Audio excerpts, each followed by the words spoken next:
Hello, Bongbong Marcos. Makinig ka, Bongbong Marcos at Martin Romualdez. Ayong dalawa yung gumawa ng insertion budget. Tapos ngayon, puro kayo deny na kapal talaga ng mukha yung dalawa. Ikaw, Bongbong Marcos, yung nag-approve ng budget na yon.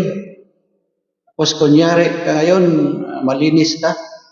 Ikaw yung presidente. Alam mo yan, niloloko mo lang yung mga tao para sabihin, ikaw yung nagbunyag. Malapit na yung mabunyag, kaya ka lumabas. Inabahan ka, kaya ngayon hugas kamay ka.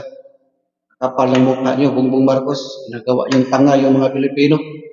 Mag-resign ka dyan, Bongbong Marcos. Yan si Martin Romualdez, nung ginawa ngayon. Malapit na sanang matukoy. Sinabi na yung pangalan niya. Biglang hininto nyo yung investigasyon sa Senado. At saka yung sa ICI, hindi nyo na ni-live. Yung dami nyong mga kabulastugan na ginagawa. Yung mga tanga lang na mga loyalista naniniwala sa inyo.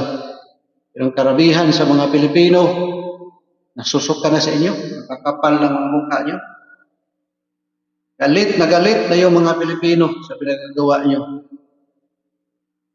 Inuloko, binabalahura yung mga Pilipino.